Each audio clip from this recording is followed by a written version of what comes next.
হাই friends, কি খবৰ আপোনালোকৰ? আশা কৰোঁ সকলোৰে খবৰ ভাল। মোৰ চেনেল পাকঘৰত পুনৰবাৰ আপোনালোকক স্বাগতম জনাইছোঁ নতুন এটা ৰেচিপি লৈ। পকা তেতেলী টেঙা লৈ আহিছোঁ বজাৰৰ পৰা মই কিনি। সেইটো জ্বলা আচাৰ এটা বনাম বুলি ভাবিছোঁ। আপোনালোকে ভিডিঅ'টো শেষলৈকে চাব।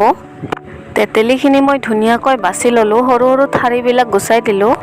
আমাৰ মছলাখিনিলৈ আগবাঢ়োৱা হওক। চব লৈছোঁ মই 2 চামুচ। আপোনালোকে আচাৰ যিখিনি বনায় সেইটো অনুপাতে ল'ব। মই 1 কিলো তেতেলী টেঙাৰ আচাৰ বনাম, সেইটো কাৰণে মই লৈছোঁ মছলা অলপ বেছিকৈ।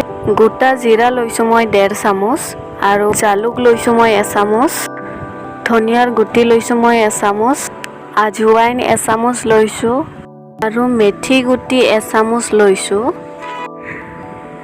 কালা জিৰা বুলি কয় যে সেইটো 1 চামুচ লৈছোঁ, আৰু জলকীয়াৰ গুড়ি কৰি থৈ দিয়া আছিল, মানে মোৰ তাত গোটা শুকান জলকীয়া নাই, সেইটো কাৰণে চিলি ফ্লেক্স বনাই থৈছোঁ যে সেইটোৱে লৈছোঁ মই। আপোনালোকে গোটা জলকীয়াও ল'ব পাৰে। মছলাখিনি 2-3 মিনিটৰ বাবে ল' ফ্লেমত ৰ'ষ্ট কৰি ল'ম। একদম ৰঙচুৱা পৰিব দিব নালাগে, তেতিয়া মছলাখিনি জ্বলি যোৱাৰ নিচিনা এটা গোন্ধ আহে। অকণমান ৰ'ষ্ট কৰিলে হ'ল, মচমচীয়া হ'লেই হ'ল। আমাৰ মছলাখিনি ৰ'ষ্ট কৰা হৈয়ে গ'ল প্ৰায়।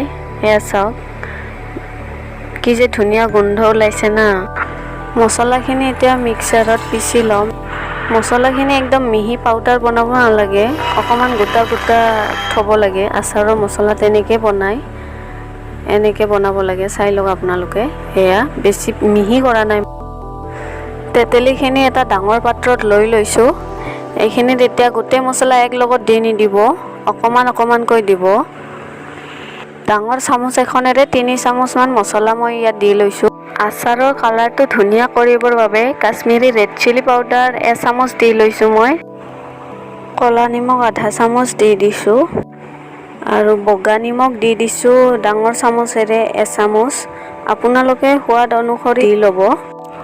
এতিয়া ইয়াত কেঁচা মিঠাতেল দি দিম। আচাৰখিনি ভালদৰে মিক্স কৰি ল'ম, যাতে গোটেই তেতেলীখিনিৰ মছলা তেল চব মিক্স হৈ যায়, ভালদৰে সোমাই যায়।